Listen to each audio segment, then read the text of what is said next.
Welcome to Spilled Ink. Welcome back to another episode of Spilled Ink. I think anyone who is paying attention to what I'm doing on Substack knows that I'm just trying to provide some high school sports coverage because there's a gap in the market. And one of the reasons why I started this is actually because of the guests today, Todd Milles. Who we were on the sidelines. He was working for Scorebook Live. I was just taking photos, and we were at the state semifinal game between O'Day and Eastside Catholic. And I was like, "Hey, where's the times?" And Todd's like, "They're not here." And so I was like, "Well, somebody should be writing about this in market, so I might as well do it." Uh, anyway, welcome, Todd. Thanks for joining me today. Yeah, it's a couple old newspaper guys talking about the old days and the new days. It'll be fun. Well, and speaking of, and I know I've told this story to you many times, so you probably don't want to hear it again, but I still think it's relevant and funny. So when I was the quarterback at Steilacoom High School, and I say quarterback loosely because it was handoff left and handoff right, and maybe like a deep ball to the tight end occasionally. Um, anyway, we were invited to the News Tribune, me and I think two of our other players, and I think it was to get a headshot and something just in case we did whatever in a game. And you were covering preps for the News Tribune back then, and I don't want to date us, but I think that was like 27 years ago. Um, Thank, thank you. Wow. And I remember those, we call them photo days where people would come in and get their mug shots. So if they were part of our highlights package, we could just slip their mug shot in there, and we got a lot, we'd get 200, 300 photos a year from a lot of the schools in Pierce County. And I remember Stilcombe was always an attendee for that. Yeah. I loved it. Like I thought it was and so just as some context, I delivered the News Tribune at that time. So every, like so I would have a football game on Friday night and I would get up Saturday morning somehow and limp around my neighborhood handing out the News Tribune. And while I was folding papers, I would go to the sports section and see, like, I would know kind of what I had, like, my numbers were in the game. Which, speaking of, if I knew back in the 90s what my stats were at the end of a game, how can we not in 2025 get stats from a game with any sort of consistency if we're not keeping them ourselves, right? Like, I'm talking like our coaches had them. And if I go to a game now and I'm like, oh, hey, how many did so and so have? And they have no idea. Anyway, to finish off the story, I would always check to see if I made the highlights. I never got my picture in there, but I did, I think, occasionally. And most of the time, my name would be misspelled. They would always leave off the E in Kelly. So now it drives me nuts when I have a misspelling like that. Anyway, so to go back to that, what do you remember about those days and like, how has it changed? Well, deadlines. Let's just start right there. I mean, the Friday night fire drill was it was a blend of high stress and adrenaline. And I know you know about that, with your days at the Seattle Times. But we could do that stuff when our deadline was, for our first run was, 115, 130. And we would have two full inside pages dedicated to high school football. Obviously, our front page would be our game of the week. And a lot of the times you would go cover a game and then you would write your story, then you would take phone calls. And, like getting stats, you have to have coaches who, A, have that stuff available, and B, want to spend 10 minutes with a sometimes clueless call taker going over the details of the game so we can write something up, a roundup of each league or whatever it was back in the day. We also had tracking the top tens around the state in 4A, 3A, and 2A. It was a fire drill.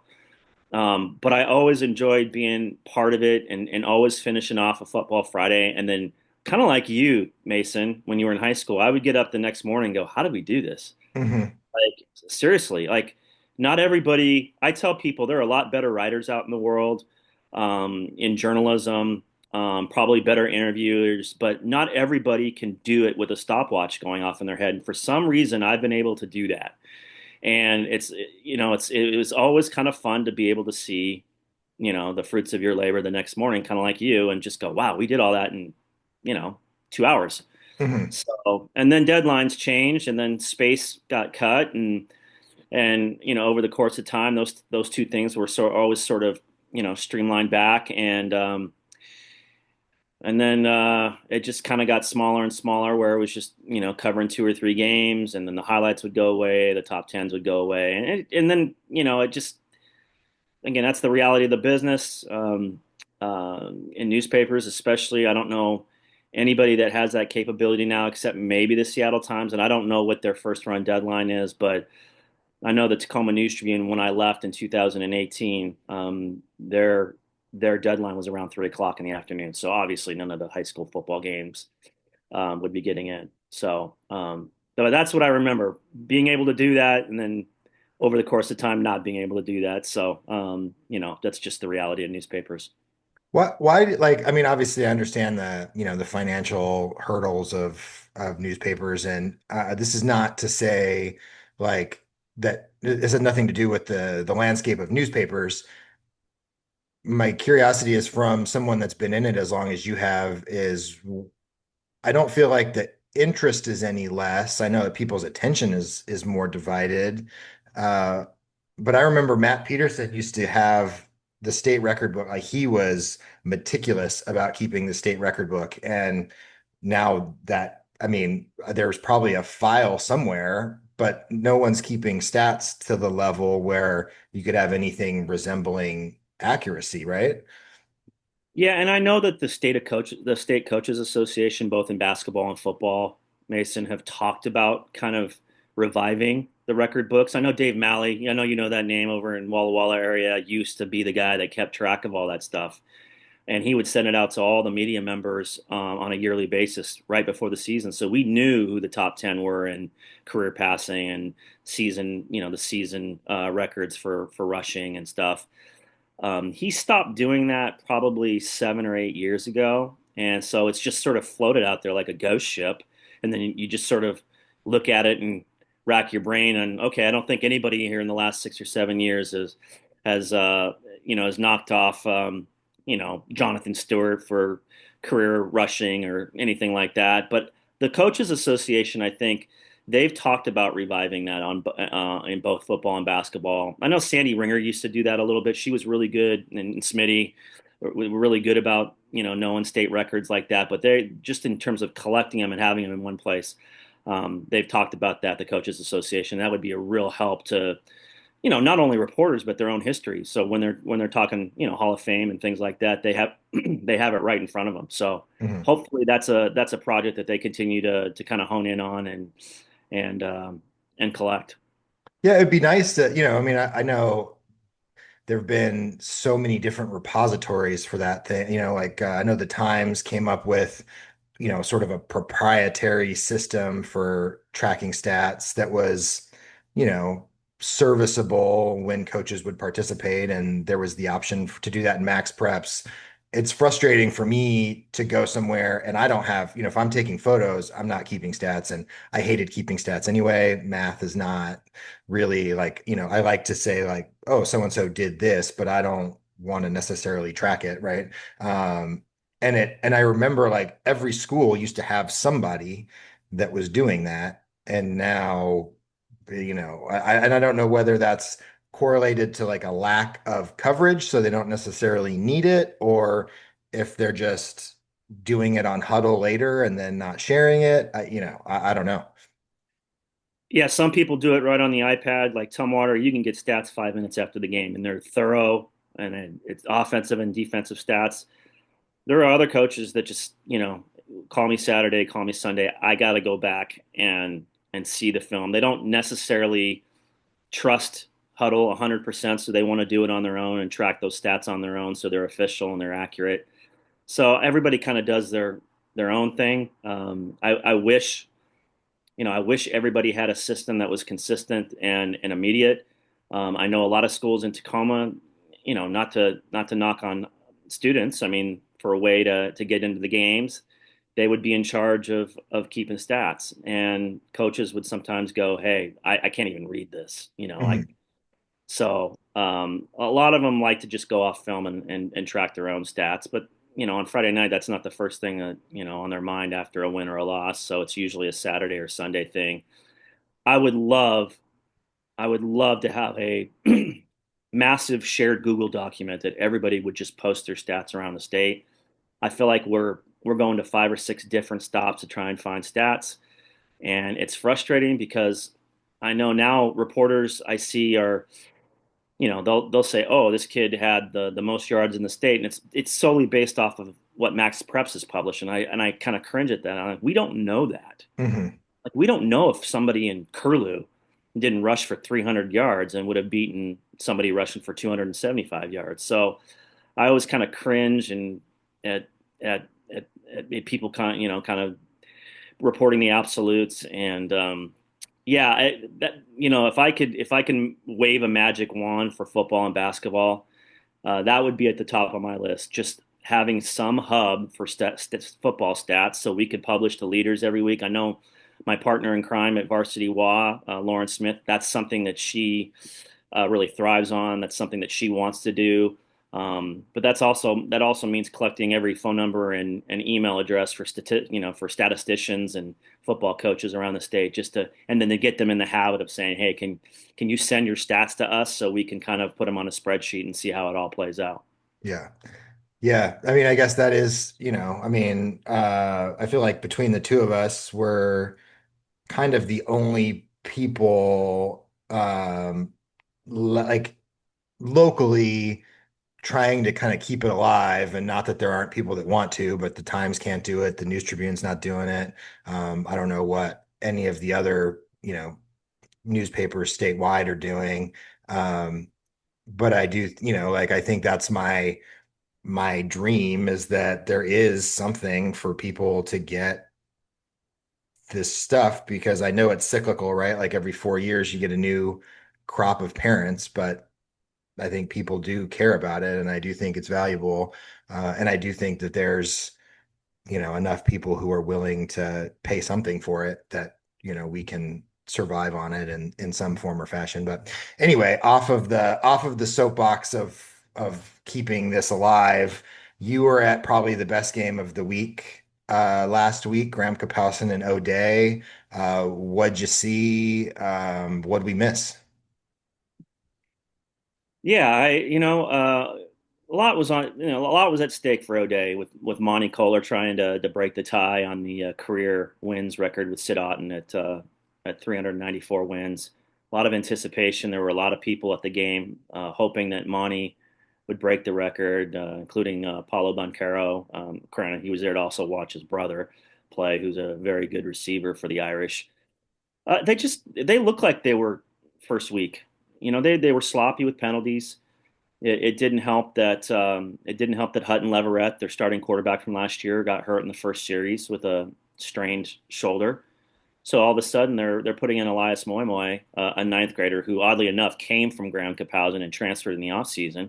All of a sudden he's under center and he's leading the Irish. And I thought he did a good job. He had one fumble, but he also scored the first touchdown on the opening series for O'Day. He's kind of a dual threat, not a real big guy, but well put together. And but Mason, I was I was surprised in a good way how efficient Graham Kapowsin was for 3 quarters, and O'Day just looked like they were a little bit off. And I don't know what that was. Why? Their defensive line, who it's a heralded front. It's one of the best fronts I've seen in high school football in Washington in a very long time. Wasn't really getting pressure. Their back end wasn't covering very well. Their run game wasn't really firing off. And then you look up and you see that they're down 34-17. You're like, what's going on here? I know Graham Kapowsin's good, but this is O'Day. They're the 3A champs. They went undefeated. They dominated Bellevue in the state championship game. And then they just started firing. Their run game got going. Their defense got a little juice.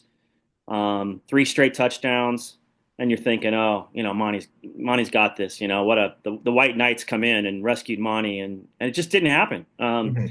Credit AJ Tuimaava, the quarterback, the sophomore quarterback with the Eagles. He led them down 80 yards in 2 minutes to score the game-winning touchdown, and it was was really good in operating the 2 minute offense. And they deserved to win the game. They were the better team from start to finish. That doesn't mean that O'Day. I still have O'Day ranked number one in our preseason top, or in our all class 25. They're just too good. They just were off. Mhm. I think a team that didn't lose last year, that maybe lost its first game, deserves a little longer leash starting the season, and they'll be fine. They need to get their three tech back. One of the Nonu brothers is out with a shoulder injury, and that's a pretty significant loss. They'll get some guys back who've transferred in week 4 when they're eligible. But they do need to fix the back end of their defense, and they lost a lot of proven coverage guys, and they will. Monty's too good a coach to not get that fixed, and they will be fine. They will be firing on all cylinders. When they welcome Eastside Catholic here in a few weeks.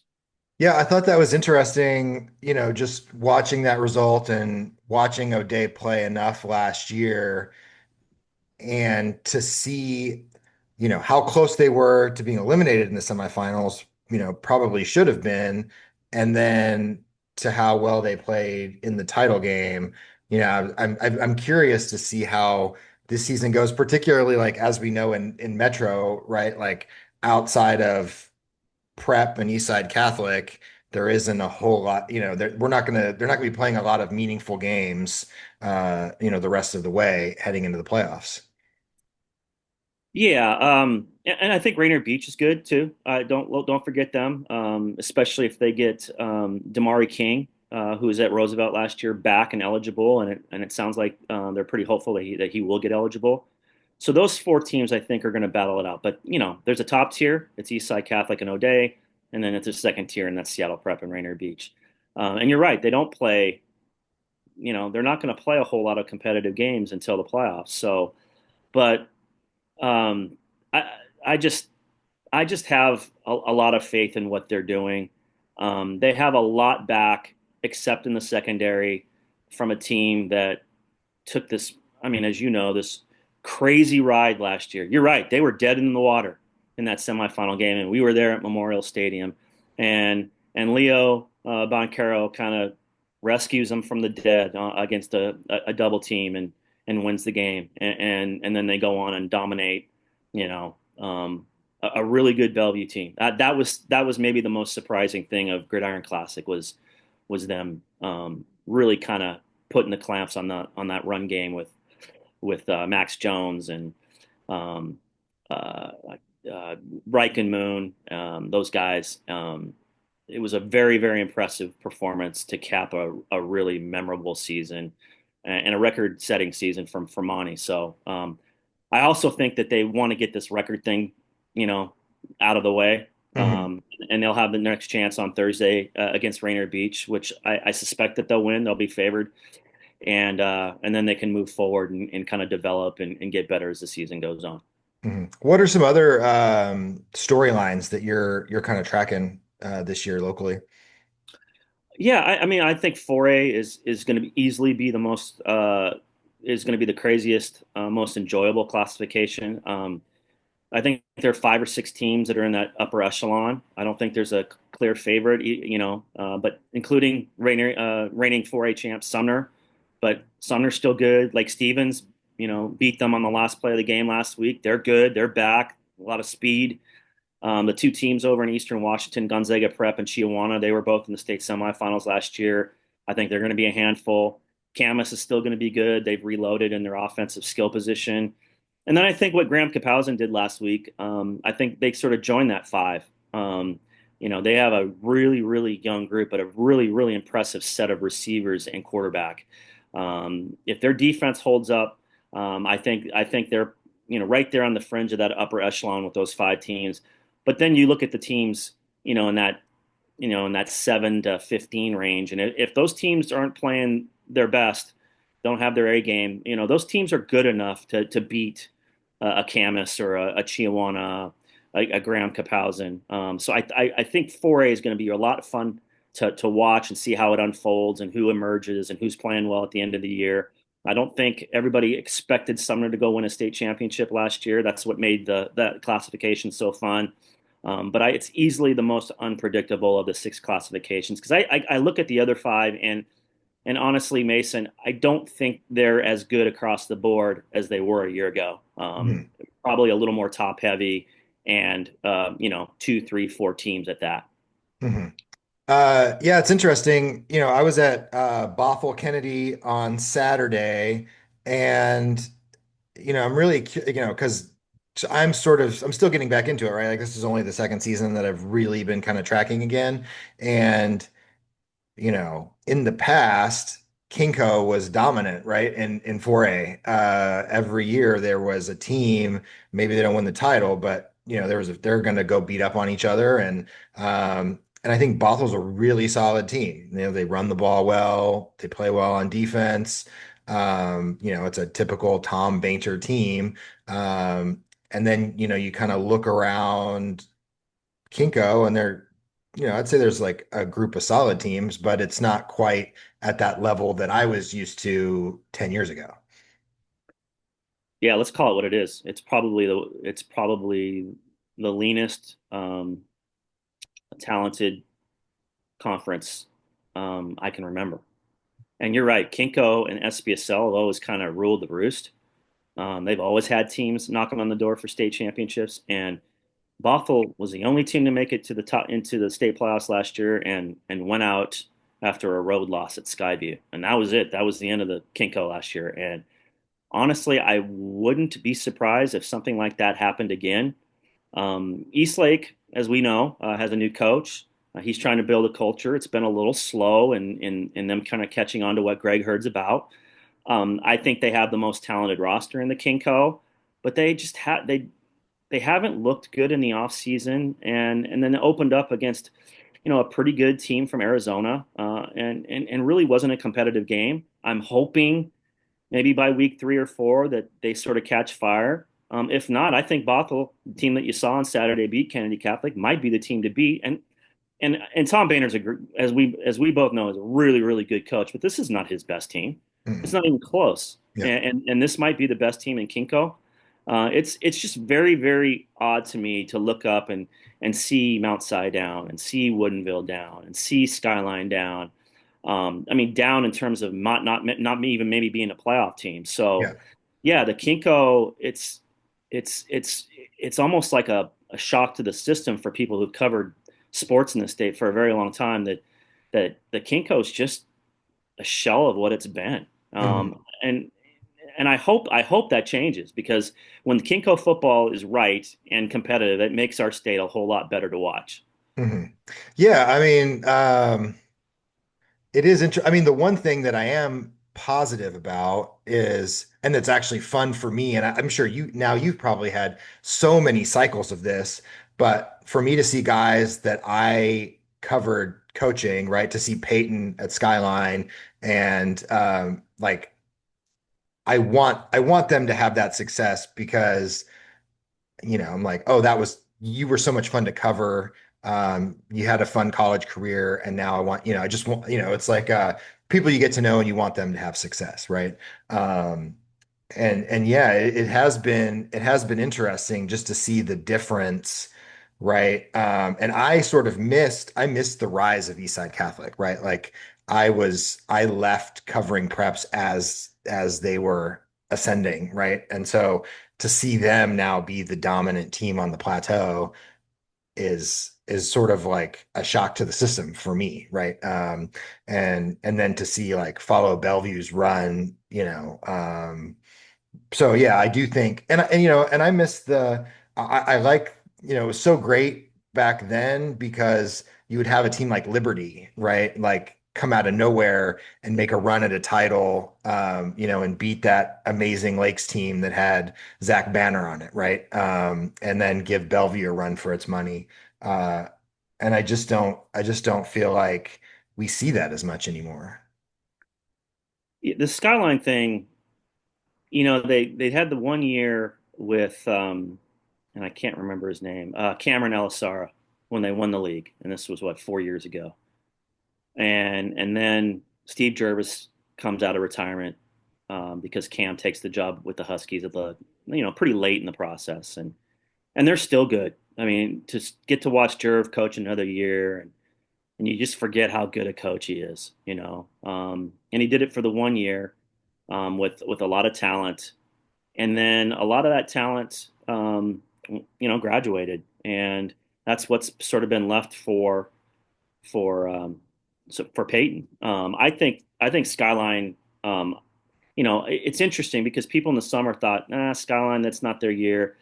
They might be better. After week one, and they have a transfer quarterback from Texas and a couple guys. I mean, they always have a talent.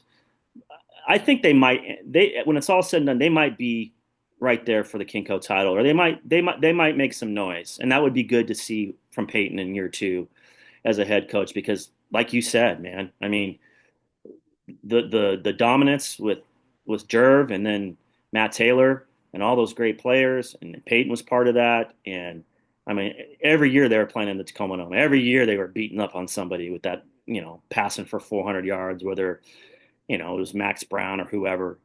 So it's a little weird. It's always weird to me to see teams that we grew up with or in the kind of in the wheelhouse of our coverage careers when they take a dip. That one for me, South Kitsap football, and I'm just sort of waiting for them to rebound. So you just kind of get used to somebody being good, and when they're not maybe as good anymore, it's kind of a head shaker, man.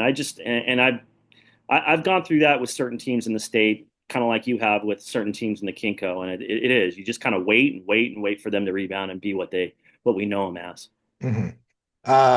Well, and I could talk about this all day long. We are running a bit out of time because I still have not upgraded to the pro version of Zoom, which I say every single time. And maybe one day I'll use one of those subscriptions that I get and actually, anyway. But I do want to talk about what you're doing now. So to talk about, like just why did you decide to launch this? I know we've talked about it many times at various things that we've bumped into and making the shift to Substack. How's it going? Where can people find you? I will post the link in the description. But how's it going? What are you doing? Yeah, so I was at a thing called Scorebook Live Washington for 6 years after my newspaper life, where we shifted from a certain area of the state and covering the whole state, and it was a lot of fun. I really thought Scorebook Live was going to take off and be a staple across the country. We tried to do what we did in Washington in 25 other states, and I think maybe we kind of got too greedy too quickly and spread ourselves too thin. Well, it got to the point now where we were losing money, and they wanted to cut back the state coverage and just do sort of national aggregation. So they wanted me to watch modern day football on Fridays and aggregate it because people in the country care about modern day football or IMG football or DeSoto football.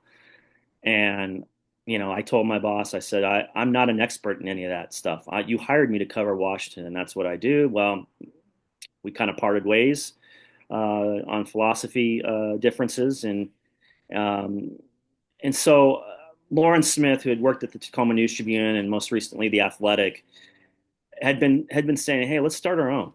You know the state as well as anybody. You've had 6 year head start. You've built a lot. You built a resource base. And as an old newspaper guy, I'm like, I don't want to build this. I don't want to start a Substack company. I don't want to ask people for money. I just kind of want to be a writer and let the business people do the business side of it.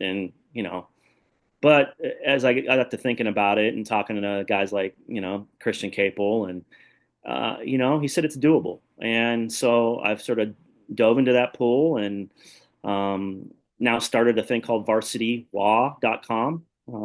We've been up for a little over 2 weeks, and we're doing a lot of the same things that I did at Scorebook Live, but we're also now adding a Friday night, kind of like the old KJR call-in show, Friday night high school football radio show. We're kind of doing that in sort of a podcast format, where I call it the Midnight Madness, Midnight Munchies, whatever you want to call it, where Matt Evans over in the Tri-Cities, who does computer rankings, and then Eric Curley, who won a state championship at Grand Capas, and he's now retired. The three of us We'll go over the scoreboard. We'll get a coach coming off a big win in with us and talk about their game, and then we'll give a few hot takes and call it a podcast. But I think people are still so jacked up after their games on Friday nights, whether it's kids on the bus or parents driving home, that I think that there's an opportunity there to maybe catch some lightning in a bottle with interest and stuff. So we're trying a few different things with varsitywall.com, and yeah, it's $60 for the year or $6 a month, however you want to look at it. There's also free subscriptions. We do post free content. So I'm just hoping that people have enjoyed what I did at Scorebook Live, and know that I'm invested and that I do things the right way, and are willing to maybe pay for it and get the same quality content, very source based content that they've gotten for free for the last 6 years. I know it's a huge ask, but I'm hoping people see the value in it, and we really want this to take off and be a staple in the statewide coverage. Yeah, I mean, first of all, locally, statewide, they are lucky to have you. And I'm not just, blowing smoke, right? Like, I have appreciated your coverage since I was in high school. And, I think they're really, Sandy Ringer used to kind of have that institutional knowledge. Craig Smith obviously was a legend and just, that guy was amazing at what he did. And I think you're probably the only person left still doing it, right? And so I'm happy that you keep finding ways to make this go. I always appreciate bumping into you at various things. And I have not yet. I will be buying a subscription, because I do appreciate that work, and I think it's beneficial to me. Honestly, I have not, obviously you can buy a subscription to what I'm doing. I currently have it just kind of open, but I have gotten probably 20 subscriptions already just from you recommending it. So, I really do think that we are all in this together, right? So anyway, I appreciate you. Thanks for Best of having me luck. on, Nathan. Yeah. Yeah, thanks. Really, I really appreciate it. We go back a long ways, and we'll always be old newspaper guys at heart, doing different things. And I hope we both become very successful in what we're doing on the same platform. Yeah. Cool. Well, I'll see you on the sideline soon. All right, sounds All right. good.